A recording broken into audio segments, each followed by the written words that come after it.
নো বড়োলেণ্ড নো rest যোনদিন Bodoland Bodoland আমাক লাগিবই বুলি আমি ক'বলৈ বাধ্য। আজি তৃতীয় বড়ো চুক্তি চহী হৈ গ'ল। আজি ক'ব গ'লে সকলোৱে বিটিআৰ ৰেকৰ্ডৰ কথা কৈছে, নানা ৰাজনীতিবিদবিলাকে বহু কথা কৈছে, কিন্তু এইখিনি সময়তে লক্ষণীয় কথা যে বিটিআৰ ৰেকৰ্ডখন দৰাচলতে কি অৱস্থাত আছে, বিটিআৰ ৰেকৰ্ডৰ ইমপ্লিমেণ্টেশ্যন খিনি কি অৱস্থাত আছে, এইখিনি যদি আপোনালোকে দেখে তেতিয়াহ'লে আপোনালোকৰ চকু কপালত উঠিব। মই ৰাজকুমাৰ পৃথ্বীৰাজ নাৰায়ণ দেৱ মেছ আৰু মোৰ লগতে থকা বন্ধু মোৰ লগৰীয়া থুলুংগা বসুমতাৰী, আমি দুয়োৱে NDFBৰ শান্তি চুক্তিৰ মধ্যস্থতাকাৰী আছিলো, অৰ্থাৎ আমি NDFBৰ পিছ টক্স মিডিয়েটৰ্ছ আছিলো বা তৃতীয় বড়ো চুক্তিৰ শান্তি চুক্তিৰ মধ্যস্থতাকাৰী আছিলো। আৰু আমি দুয়োৱে গৈ ম্যানমাৰৰ পৰা NDFBৰ শীৰ্ষ নেতৃবৰ্গক সন্মান কৰি ভাৰত চৰকাৰৰ সৈতে এক উমৈহতীয়া আলোচনা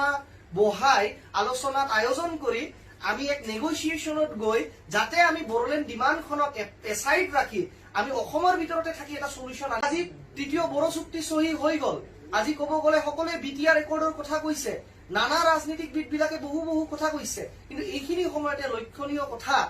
যে বিটিআৰ ৰেকৰ্ডখন দৰাচলতে কি অৱস্থাত আছে, বিটিআৰ ৰেকৰ্ডৰ ইমপ্লিমেণ্টেশ্যন খিনি কি অৱস্থাত আছে, এইখিনি যদি আপোনালোকে দেখে তেতিয়াহ'লে আপোনালোকৰ চকু কপালত উঠিব। মই ৰাজকুমাৰ পৃথ্বীৰাজ নাৰায়ণ দেৱ মেছ আৰু মোৰ লগতে থকা বন্ধু মোৰ লগৰীয়া থুলুংগা বসুমতাৰী, আমি দুয়োৱে NDFBৰ শান্তি চুক্তিৰ মধ্যস্থতাকাৰী আছিলো, অৰ্থাৎ আমি NDFBৰ পিছ টক্স মিডিয়েটৰ্ছ আছিলো বা তৃতীয় বড়ো চুক্তিৰ শান্তি চুক্তিৰ মধ্যস্থতাকাৰী আছিলো। আৰু আমি দুয়োৱে গৈ ম্যানমাৰৰ পৰা NDFBৰ শীৰ্ষ নেতৃবৰ্গক সন্মান কৰি ভাৰত চৰকাৰৰ সৈতে এক উমৈহতীয়া আলোচনা বহাই আলোচনাত আয়োজন কৰি আমি এক নেগোচিয়েশ্যনত গৈ যাতে আমি বড়োলেণ্ড ডিমাণ্ডখনক এছাইড ৰাখি আমি অসমৰ ভিতৰতে থাকি এটা সলিউশ্যন আনিব পাৰো, অসমক ঐক্য হিচাপে ৰাখি আমি ঐক্যবদ্ধ হিচাপে অসমীয়া হিচাপে যাতে ইয়াতে জীয়াই থাকিব পাৰো, তাৰ বাবে এখন একৰ্ড আমি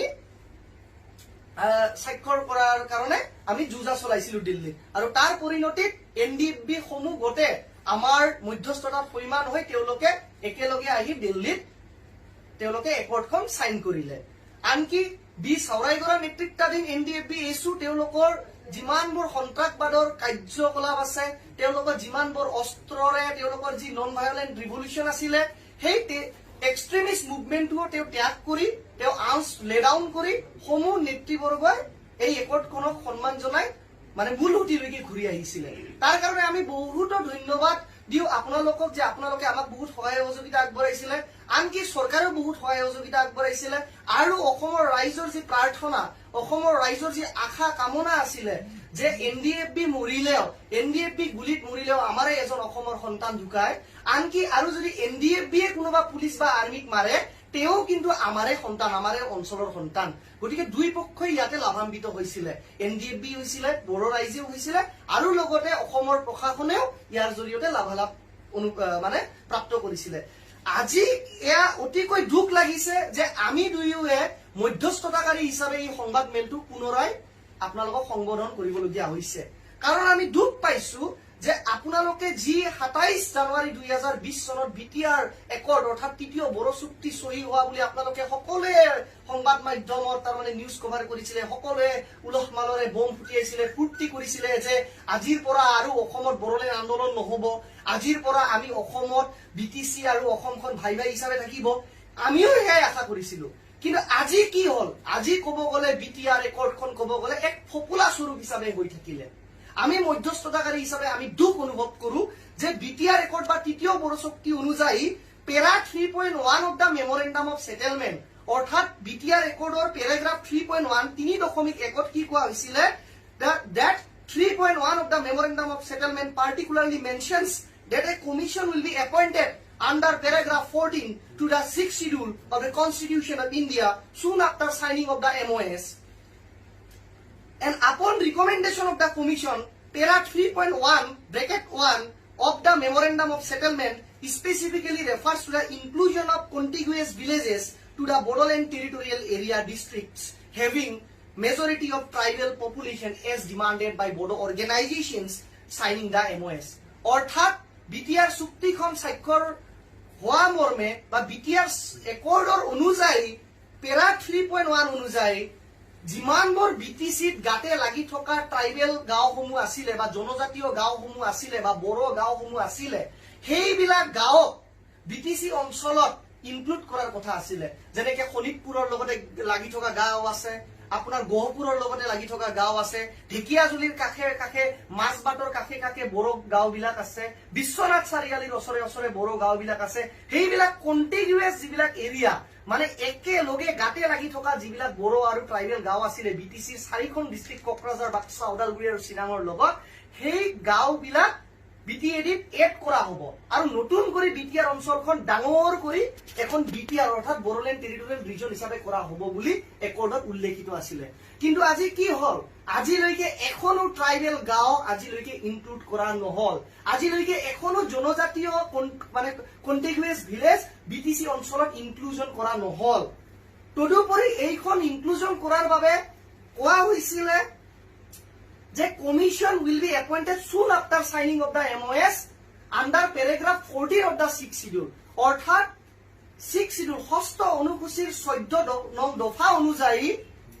এটা আয়োগ গঠন কৰা হ'ব বা এখন কমিশন গঠন কৰা হ'ব যে কমিশনৰ জৰিয়তে কমিশনে ৰিপৰ্ট দিব কোনবিলাক গাঁও ইনক্লুড কৰিব লাগে কোনবিলাক নতুনকে গাঁও ইনক্লুজন কৰিব লাগে আমাৰ বিটিসি অঞ্চলত বিটিআৰ কৰাৰ বাবে কিন্তু এই কমিশন গঠন কৰা নহল এই আয়োগও গঠন কৰা নহল এই আয়োগখন immediately after signing of MOS immediately বুলতে কি বুজায় 7 দিন 10 দিন 15 দিন কিন্তু আজি 7 মাহ উকলি গল 8 মাহ উকলি গল কিন্তু এতিয়ালৈকে আয়োগৰ কোনো নামও গন্ধ পোৱা নাই আয়োগখনে ৰিপৰ্ট দিয়াৰ কথা আছিল as per para 3/3 of the MOS paragraph 3 subsection 3 of the memorandum of settlement অর্থাৎ বিটিআর একর্ড বা তৃতীয় বড়ো শান্তি চুক্তিৰ প্যাৰাগ্ৰাফ 3.1 ব্ৰেকেট 3 অনুযায়ী কোৱা হৈছিল যে after inclusion there would be increase in constituencies of BTC up to 60 seats without affecting the reservation percentage of the tribal communities মানে এক্সিস্টিং যিখিনি রিজার্ভেশন ট্ৰাইবেলৰ কাৰণে বিটিসি অঞ্চলত আছে সেইখিনি ৰিজাৰ্ভেশন বজাই ৰাখিয়ে আমাৰ যি 40টা আজি বিটিসি পৰিষদত 40টা যি সিট আছে আজি বিটিসি পৰিষদীয় নিৰ্বাচনত ক'ব গলে 40টা সিটত প্ৰতিদ্বন্দ্বিতা হয় কিন্তু সেইখনক 60টা লৈকে লৈ যোৱাৰ কথা আছিল আৰু ৰিজাৰ্ভেশনৰ পাৰ্সেন্টেজ খিনি ট্ৰাইবেলৰ কাৰণে আজিৰ দিনত যিটো আছে সেইটোই ৰখা কথা আছিল কিন্তু 40ৰ পৰা 60 টো দূৰৰ কথা 40ৰ পৰা 41টা সিটো আজিলৈকে নহলে আৰু কবলগীয়া কথা এই সম্পৰ্কতে যে যি কমিশন আছিলে এই যে সিট বৰোৱাৰ কাৰণে সিট ডিলিমিটেশন 40ৰ পৰা 60টা সিট ইনক্ৰিজ কৰাৰ বাবে গাতে লাগি থকা গাতে কাখৰীয়া যিমানবোৰ জনজাতীয় গাঁও বা ট্ৰাইবেল ভিলেজ আছে এই ট্ৰাইবেল ভিলেজক যিমান বিটিসি ইনক্লুড কৰা কথা আছিলে নতুনকে বিটিআৰ গঠন কৰাৰ বাবে সেইবিলাক কিমান দিনৰ ভিতৰত কৰিবলগীয়া আছিলে টাইম ফ্ৰেম বান্ধি দিয়া আছিলে যে টাইম ফ্ৰেম অনুযায়ী কি কয় যে দা পেৰা 3.2 of the MOS states that the commission will include representatives of the state government as well as other stakeholders including APSU and BTC as its members. It will submit its recommendation within 6 months from the date of its notification. অর্থাৎ যেটো আয়োগ গঠন কৰা হ'ব বা আয়োগ গঠন কৰিবলগীয়া আছিল বিটিআৰ চুক্তি বা তৃতীয় বড়ো শান্তি চুক্তি স্বাক্ষৰিত হোৱাৰ পিছত সেই আয়োগে বিটিআৰ চুক্তি স্বাক্ষৰিত হোৱাৰ 6 মাহৰ ভিতৰত তেওঁলোকে প্ৰতিবেদন দাখিল কৰিব যে কোনবোৰ গাঁও বিটিসিত নতুন কৰি ইনক্লুজন কৰিব লাগে বিটিসিৰ পৰিসৰটো বঢ়াব লাগে বিটিসিৰ এৰিয়াখিনি এক্সটেন্ড কৰিব লাগে আৰু লগতে কোনখন সিট ডিলিমিট কৰি 40ৰ পৰা 60টা লৈকে বঢ়াই লৈ যাব লাগে কমিশনে 6 মাহৰ ভিতৰত ৰিপৰ্ট দিব তেওঁলোকে নিজৰ প্ৰতিবেদন দাখিল কৰিব কিন্তু 6 মাহৰ ভিতৰত ৰিপৰ্ট দিয়াটো দূৰৰে কথা আজি একৰ্ড হৈ যোৱাটো 8 মাহ প্ৰায় হৈ গল 8 মাহ উকলি গল কিন্তু কমিশন এতিয়ালৈকে গঠনে হোৱা নাই গঠনটো হোৱাই নাই ৰিপৰ্ট দিয়াটো দূৰৰে কথা আৰু অৱশেষত মই আপোনালোকৰ ওচৰত এইখিনি কথা অতি মনত দুখেৰে দুখ সহিতে মই আপোনাৰ ওচৰত দাঙি ধৰিব বিচাৰিছো যে আমি যিটো এনডিএফবিৰ মধ্যস্থতাকাৰী আছিলো তুৰুঙ্গা বসুমতাৰী আৰু মই ৰাজকুমাৰ পৃথ্বীৰাজ নাৰায়ণ দেৱ মেছে যেনেদৰে বহুত অহৰহ দিন ৰাতি কষ্ট কৰি নিজৰ জীৱনক লগত মানে হেতালি খেলি দেশৰ কাৰণে বা আমাৰ ৰাজ্যখনৰ কাৰণে আমি এনডিএফবিৰ হতে মধ্যস্থতা কৰি তেওঁলোকক শান্তিৰ পথেৰে মানে এক মূল সুতিলৈকে ঘূৰাই আনিছিলো কিন্তু আজি আমি দুখ পাইছো যে যিবিলাক এনডিএফবিৰ ভাইসকলে তেওঁলোকৰ সহস্ৰ আন্দোলন ত্যাগ কৰি আমাৰ মানে মূল সুঁতিলৈকে ঘূৰি আহিছে, তেওঁলোকৰ যি ৰিহেবিলিটেশ্যন বা পুনৰ সংস্থাপন হ'ব লাগিছিলে সেই পুনৰ সংস্থাপন হোৱা নাই। তাৰ মানে কি বুজাইছে? সেটেলমেন্ট উইথ এনডিএফবি ফেকশনস বোলা এটা পেৰাগ্ৰাফ 9 আছে তৃতীয় বড়ো চুক্তি অৰ্থাৎ থাৰ্ড বড়ো পিছ ৰেকৰ্ড বা বিটিআৰ ৰেকৰ্ডত পেৰা 9.3 9.3 কি কৈছে? as per para 9 settlement with NDFB faction to para 9.3 কৈছে যে a committee headed by IGP special branch Assam with representatives of other departments as members will make an assessment of rehabilitation needs of the cadres based on age profile, educational qualification, general area of residence, etc. The committee may also involve successful NGOs and entrepreneurs in this effort. অর্থাৎ কোৱা হৈছে যে IGP অৰ্থাৎ আৰক্ষীৰ মহাপৰিদৰ্শক যিনি কি special branch বিশেষ বিভাগৰ আৰক্ষী মহাপৰিদৰ্শক আজিৰ দিনত ক'ব গ'লে হিৰেন নাথ ডাঙৰীয়াই IGP SB হৈ আছে। তো তেওঁৰ নেতৃত্বত এটা কমিটি গঠন কৰা হ'ব আৰু এটা কমিটিয়ে কি কৰিব? এসেসমেন্ট কৰা আৰম্ভ কৰিব যে কেডাৰ্স বিলাকক আমি ৰিহেবিলিটেশ্যন কেনেকৈ দিব পাৰো। এনডিএফবিৰ যে আমাৰ ভাতৃসকলে যে উভতি আহিলে মূল সুঁতিলৈকে, যিবিলাকে অস্ত্ৰ ত্যাগ কৰিলে মূল সুঁতিলৈকে ঘূৰি আহিলে, সেই অস্ত্ৰ ত্যাগ কৰা যিবিলাক মানে ক'ব গ'লে ভাইসকল আছে, তেওঁলোকৰ জীৱন জীৱিকাৰ বাবে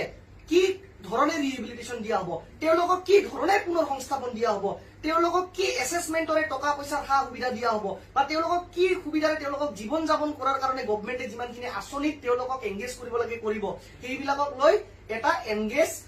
মানে টোটেল এটা এসেসমেন্ট বনোৱাৰ স্পেচিফিকেলি ইয়াতে কথা আছে। কিন্তু আজিলৈকে এটাও এসেসমেন্ট নহল। আপোনালোকে যদি অলপমান ধ্যান দিয়ে আপোনালোকে গম পাব যে বিগত 7 মাহে এনডিএফবি চাওৰাইগৰা নেতৃত্বাধীন যি এনডিএফবি গোট আছিলে,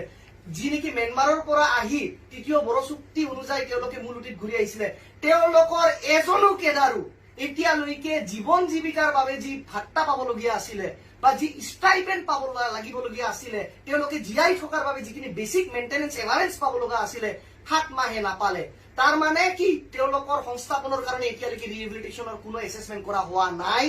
তেওঁলোকৰ এসেসমেন্ট কোনো আৰম্ভ হোৱা নাই, কোনো ডিপাৰ্টমেন্টে কোনো ৰেজলিউচন লৈ এসেসমেন্ট আৰম্ভণি কৰা নাই। এতিয়ালৈকে হোম ডিপাৰ্টমেন্ট বা WPT ডিপাৰ্টমেন্টে এতিয়ালৈকে কোনো এজন এনডিএফবি কেডাৰক এতিয়ালৈকে ষ্টাইপেণ্ড অৰ্থাৎ মাহে মানে যিটো জীৱন জীৱিকাৰ বাবে মেইনটেনেন্স ষ্টাইপেণ্ড দিব লাগে সেইখিনি দিয়া নাই। তাৰ মানে ইয়াতে কি বুজাইছে যে অসম চৰকাৰ আৰু ভাৰত চৰকাৰে এইটোৱে বুজাব বিচাৰিছে নেকি? আমিতো বিচাৰিছিলো এনডিএফবিৰ মধ্যস্থতাকাৰী হিচাপে, আৰু এনডিএফবিও বিচাৰিছিলে যে আমি সহস্ৰ আন্দোলনখিনি ত্যাগ কৰো আৰু অসমৰ লগতে ভাতৃপ্ৰতিম হিচাপে একেলগে এনাজৰীৰে বান্ধ খাই থাকি আমি অসমৰ হতে বিটিআৰ অঞ্চলত বসবাস কৰিম। কিন্তু এইবিলাক একৰ্ড যদি আজি ক'ব গ'লে এনেকা একৰ্ড বিলাক যদি আজি ফপোলা স্বৰূপ হৈ থাকে, তেতিয়াহ'লে কি ক'বলৈ আমি বাধ্য হ'ম? অতি শীঘ্ৰে পুনৰাই ডিভাইড আসাম 50-50, ডিভাইড আসাম 50-50, নো বড়োলেণ্ড নো ৰেষ্ট, যোনদিনা বড়োলেণ্ড আমাক লাগিবই বুলি আমি ক'বলৈ বাধ্য হ'ম। বড়োলেণ্ডৰ আন্দোলনৰ কাৰণে পুনৰাই এপচুকে ধৰি বিভিন্ন বড়ো সংগঠন, এনডিএফবিকে ধৰি এপচুকে ধৰি বিভিন্ন বড়ো সংগঠনে পুনৰাই ৰাজপথত ওলাই আহিবলৈ বাধ্য হ'ব যে উই ওৱান বড়োলেণ্ড নো ৰেষ্ট, ডিভাইড আসাম 50-50। আমি ক'ব বিচৰা নাছিলো, আমি টেৰিটৰিয়েল ইন্টিগ্ৰিটিক বজাই ৰাখিয়ে চুক্তি কৰা হৈছিলে।